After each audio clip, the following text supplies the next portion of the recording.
Karena biasanya salah satu unsur nitrogennya itu kalau terlalu tinggi bisa berdampak di kemudian hari. Jadi kami lebih condong hanya menggunakan fosfat saja pada bagian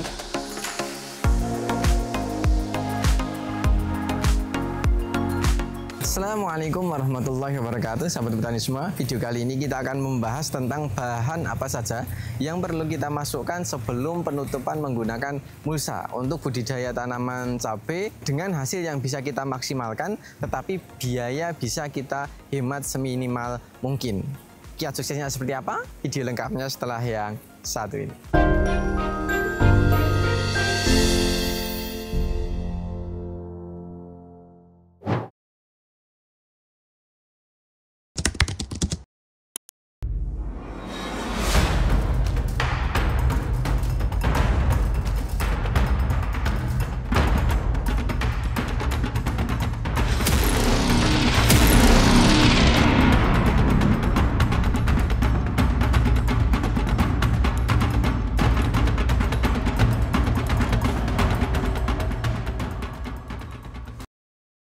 Oke, baik sahabat petani semua, sebelum kita lanjutkan pada inti video ini, ada pengumuman untuk teman-teman yang namanya tercantum di sini. Kami tetapkan sebagai pemenang terhadap giveaway video kami yang lalu. Nah, untuk teman-teman yang belum beruntung, jangan berkecil hati karena di setiap video Mitra Petani insya Allah akan kami sertakan giveaway. Caranya sangat mudah, teman-teman cukup tinggalkan komentar terbaik di kolom komentar video ini. Kemudian untuk teman-teman yang ingin berbudidaya tanaman, kemudian ingin memiliki acuan, silahkan teman-teman bisa miliki buku Tanam Mudah Hasil Melimpah karya Mitra Bertani. Di situ sudah disajikan secara komplit mulai persiapan sebelum penanaman, olah lahan, pemilihan bibit, kemudian perawatan dan sampai pasca panennya. Insya Allah sudah tersaji dengan sangat lengkap, dengan bahasa yang sangat mudah. Kemudian ini diambil dari pengalaman-pengalaman petani di berbagai daerah yang tentunya sudah sangat sukses. Jadi jangan sampai ketinggalan dan tidak usah berpikir panjang karena insya Allah ilmunya sangat bermanfaat. Tetap semangat, kurangi sambat, Gusti berkahi. Selamat menonton video ini. Oke, baik sahabat petani semua, kembali lagi bersama saya Zaki di channel Mitra Petani TV. Semoga teman-teman dalam kondisi baik, sehat walafiat, kemudian diberikan kesehatan. Dan untuk teman-teman yang saat ini sedang kurang enak badan atau sedang sakit atau keluarganya sedang sakit, semoga Allah segera menyembuhkan dan mengangkat penyakitnya. Dan kemudian untuk teman-teman yang sedang punya hajat, semoga hajatnya dikabulkan oleh Allah Subhanahu wa Ta'ala, dan semoga hari-hari kita ke depan senantiasa menjadi hari yang menyenangkan, diberikan kemudahan untuk mendapatkan kemudahan. Tetap semangat, kurangi sambat, Gusti berkahi.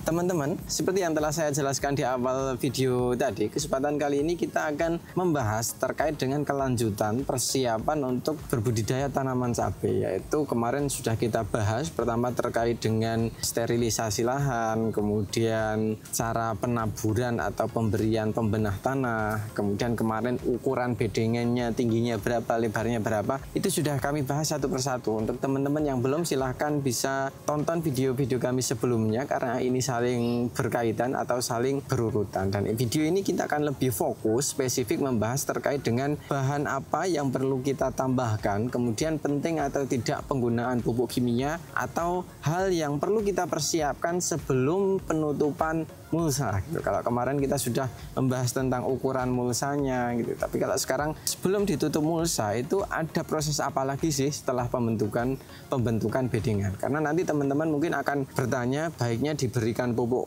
apa, hanya menggunakan pupuk kandang, pupuk kimia, atau tanpa keduanya, atau salah satunya, atau yang optimal itu seperti apa. Nah, kita akan mencoba membahas lebih detail seputar pemberian pupuk sebelum proses penanaman atau sebelum proses finishing untuk pemulsaan ini gitu. Jadi ada beberapa hal yang perlu teman-teman pertimbangkan sebelum memberikan atau menentukan apa yang akan teman-teman masukkan. Yang pertama adalah terkait dengan riwayat penggunaan lahan gitu. Jadi teman-teman perlu mengetahui dari kondisi lahan tersebut itu seperti apa. Di tanaman sebelumnya apakah itu sangat subur, kerdil, atau seperti apa. Kalau kerdil bisa jadi karena mungkin unsur haranya itu mungkin sudah miskin unsur hara ya, atau mungkin pH-nya tidak optimal, atau tanahnya yang terlalu keras dan lain sebagainya. Silahkan teman-teman coba analisa. Kemudian kalau musim tanam sebelumnya itu tanaman terlalu sangat subur, buahnya sangat maksimal. Itu juga nanti teman-teman perlu berpikir, kalau kemarin sudah sangat subur, apakah ada kemungkinan pupuk di dalam tanahnya itu sudah banyak yang terangkut bersamaan dengan kondisi buah, bunga, dan tanamannya itu. Nah, kemudian kalau tanamannya kemarin tidak optimal, apakah pupuk-pupuk yang teman-teman berikan itu masih ada di dalam tanah atau tidak? Nah, sedikit informasi tambahan ya. Jadi untuk teman-teman, bisa jadi untuk lahan-lahan bekas, karena ini kan lahan-lahan bekas yang sudah digunakan untuk budidaya tanaman dalam jangka waktu yang sudah lumayan lama. Kemudian setiap musim pasti diberikan pemupukan, entah itu sedikit atau banyak, pasti diberikan penambahan pupuk. Informasi tambahan yang mungkin perlu teman-teman pegang itu adalah tidak semua pupuk yang kita berikan mampu diserap oleh tanaman gitu. Jadi kadang masih banyak ada di dalam tanah tapi tidak tersedia untuk tanaman. Nah, PR kita adalah bagaimana cara meningkatkan ketersediaan unsur hara tersebut. Salah satunya adalah memperbaiki sifat fisika, kimia, dan biologi tanahnya seperti proses yang kita lakukan di video yang lalu gitu. Jadi dengan penambahan pembenah tanah itu insya Allah akan membantu untuk meningkatkan ketersediaan unsur hara yang ada dan awalnya itu tidak tersedia menjadi tersedia. Jadi untuk teman-teman yang kemarin sudah merasa pupuknya sudah terlalu banyak tapi belum sampai kemakan kok tanamannya mungkin sudah mati. Kemarin kan juga banyak ya yang mungkin pas bagus-bagusnya kayaknya pupuk belum begitu terserap secara maksimal, padahal pemupukan di awal sudah diberikan secara maksimal. Sepertinya mubazir kalau pupuknya belum habis tapi kok sudah langsung diganti gitu. Nah, mungkin teman-teman bisa membantu untuk meningkatkan ketersediaan unsur haranya. Jadi kalau kejadiannya seperti itu, teman-teman mungkin bisa tanpa menambahkan pupuk kimia di bagian bawah. Karena teman-teman sudah meyakini bahwa sebenarnya pupuk dalam tanah teman-teman itu masih sangat tinggi. Teman-teman sudah ingat bahwa kemarin memberikan dalam jumlah banyak tetapi belum sampai terserap kok sekarang sudah mati. Nah, mungkin itu teman-teman tidak perlu menambahkan pupuk kimia atau tambahkan seperlunya saja. Tetapi kalau tidak pun juga mungkin masih ada cadangan di dalam tanahnya. Tetapi kalau tanaman kemarin itu sudah sangat subur, biasanya juga banyak yang sudah terserap, meskipun tidak semuanya terserap gitu ya. Tapi mungkin teman-teman agak, wah ini kemarin sudah panen bisa maksimal, mungkin unsur hara di dalam tanahnya sudah lumayan habis, makanya saya akan menambahkan. Nah, mungkin itu adalah pertimbangan-pertimbangan yang perlu teman-teman matangkan. Dan biasanya untuk pupuk dasar ini akan diberikan lumayan banyak untuk teman-teman yang kurang suka untuk memberikan pupuk itu secara berkala.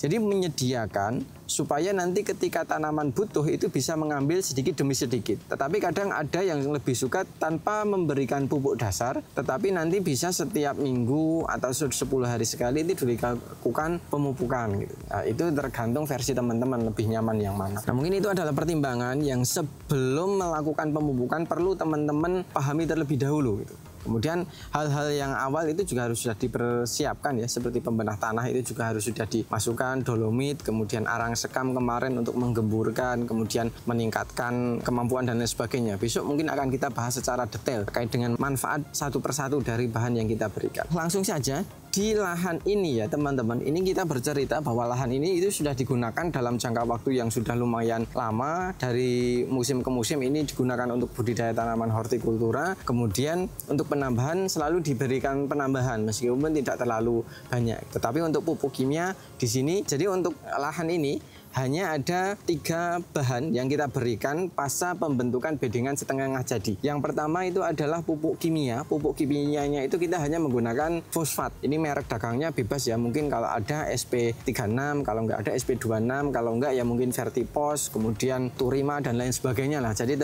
untuk fosfat teman-teman mungkin jangan terlalu fanatik di merek dagang karena mungkin kadang sekarang lumayan susah untuk mencari pupuk misalkan SP36 kayak gitu. Silakan teman-teman mungkin mencari yang kandungan fosfatnya itu tinggi. Jadi kami lebih menganjurkan untuk penggunaan fosfat dibanding dengan yang lain gitu. Jadi untuk di lahan ini menggunakan pupuk fosfat. Dosisnya adalah sekitar 50 sampai 100 lah maksimal, 50 sampai 100 gram per tanaman gitu. Jadi sekitar ketika tanamannya muat sekitar 1000, berarti kalau kita pakainya 50 berarti sekitar 1 kintal gitu ya untuk setiap 2000 tanaman gitu. Jadi untuk di lahan ini kita hanya menggunakan fosfat ditabur secara merata, dosisnya adalah sekitar 50 sampai 100 gram per lubang tanam kira-kira. Kemudian yang kedua itu kita mencampurkan ada 2 bahan, yaitu dolomit yang dikombinasikan dengan asam humat. Nah, dolomitnya ini adalah sekitar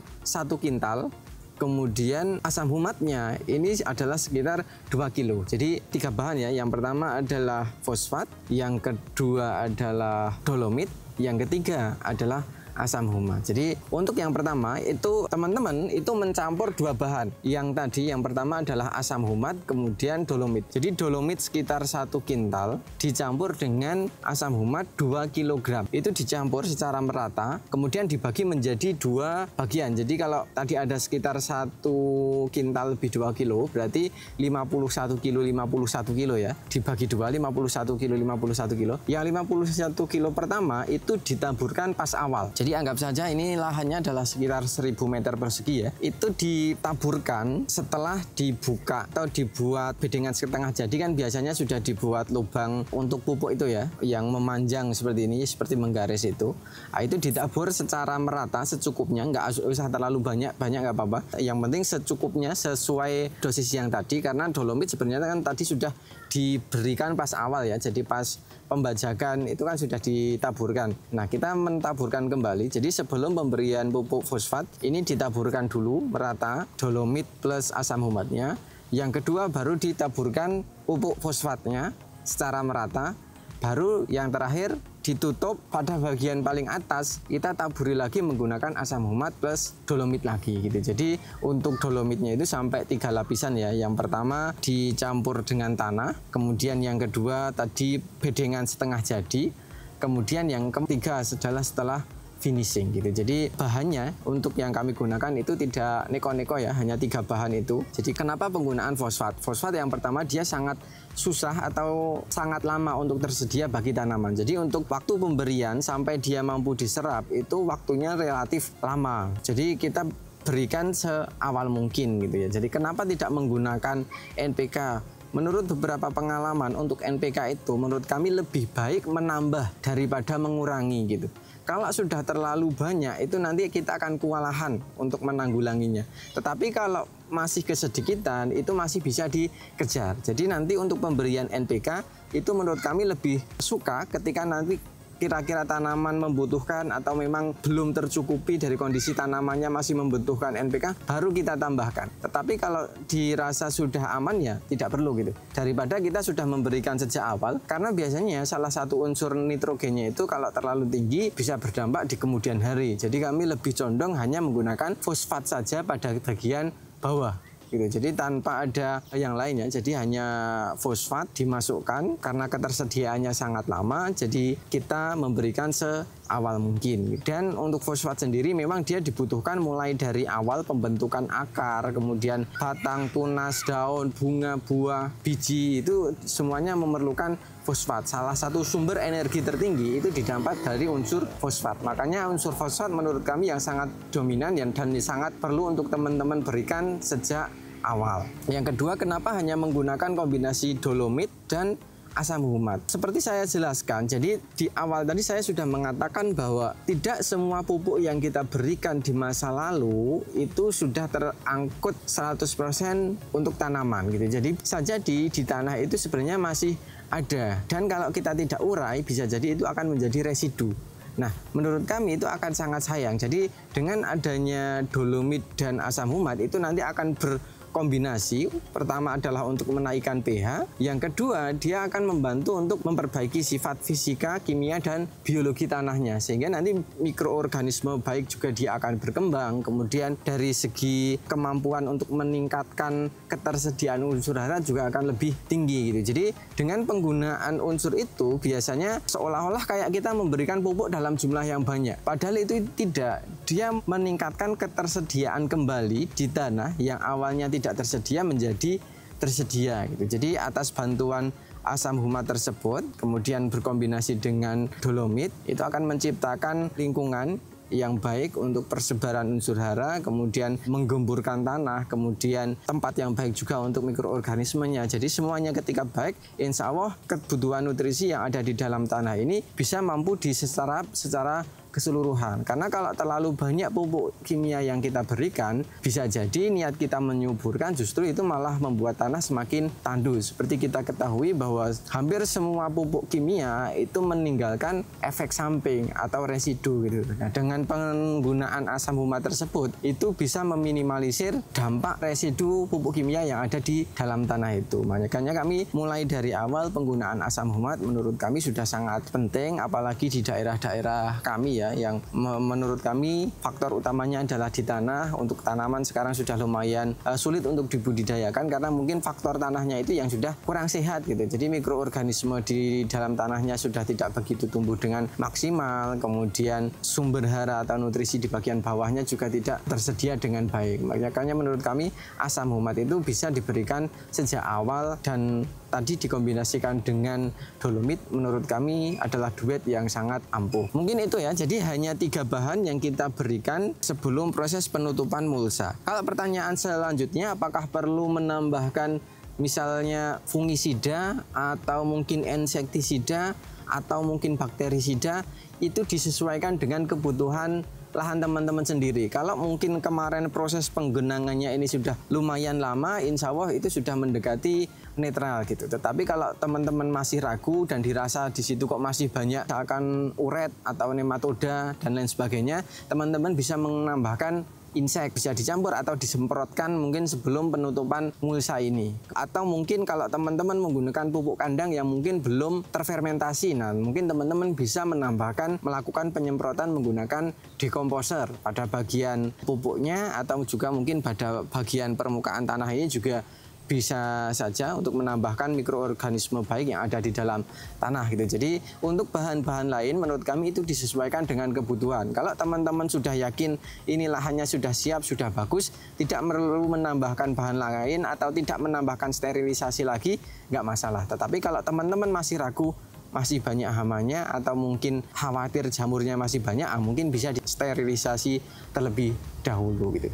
Jadi mungkin itu untuk bahan-bahannya kembali lagi disesuaikan dengan kebutuhan. Untuk pupuk kimia kami hanya menganjurkan di fosfat saja. Untuk yang lain mungkin bisa kita via yang lain, bisa melalui pemupukan susulan. Kemudian tambahan satu lagi untuk pemulsaan ini adalah sebagai juga bentuk istilahnya itu adalah solarisasi atau sterilisasi menggunakan cahaya panas. Tapi lebih baik sebenarnya ini belum dilubangi ya. Untuk pelubangan ini bisa dilakukan seminggu atau 5 hari sebelum proses penanaman, itu sebenarnya akan jauh lebih bagus gitu. Tapi karena untuk penghematan tenaga, waktu, dan biaya, kami lubangi sejak awal ya. Jadi sejak pemasangan ini sudah kita lubangi. Tapi kalau untuk teman-teman yang pengen melakukan sterilisasi secara kafah atau secara sempurna, itu sebenarnya ini lebih baik belum dilubangi, kemudian didiamkan. Untuk waktunya bisa sekitar 2-3 minggu. Nah untuk pelubangannya bisa 1 minggu atau 5 hari sebelum proses penanaman. Karena dengan bantuan cahaya panas itu bisa akan membantu membunuh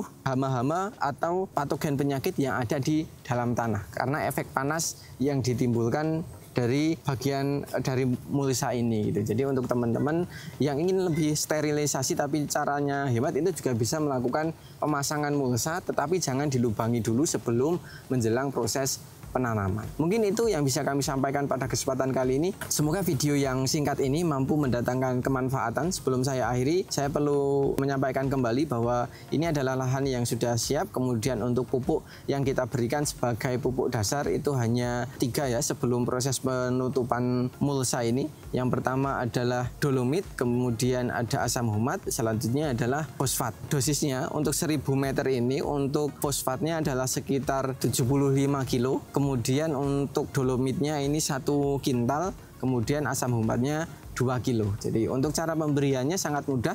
Teman-teman cukup mencampurkan antara asam humat dan dolomitnya, kemudian ditabur secara merata sebelum proses pemberian pupuk kimia. Setelah itu diberikan pupuk kimia, baru ditutup menggunakan tanah. Pada bagian terakhir bisa ditaburi kembali menggunakan dolomit plus asam humat. Dengan penggunaan tersebut insya Allah nanti akan membantu untuk meningkatkan ketersediaan unsur hara di dalam tanah dan mengurai residu pupuk kimia yang ada di dalam tanah. tanah. Kemudian untuk penggunaan mulsa ini bisa dilakukan untuk pendiaman ini sekitar 3 minggu dan lebih baik sebelum dilubangi untuk memaksimalkan proses sterilisasi lahan. Mungkin itu sesuatu yang baik, tentu dimulai dari niat yang baik, kemudian dilalui dengan proses-proses yang kita lewati dari hari ke hari. Jadi tetap semangat, kurangi sambat Gusti berkahi, persiapkan lahanmu sebaik mungkin karena ini akan menentukan masa depan tanaman. Semoga video ini bermanfaat, dan apabila video ini bermanfaat jangan lupa klik like, comment, share, dan jangan lupa subscribe untuk tidak ketinggalan info terbaru dari kami. Terima kasih dari saya Zaki, salam mitra petani Indonesia, wassalamualaikum warahmatullahi wabarakatuh. Dan sampai jumpa di video kami selanjutnya.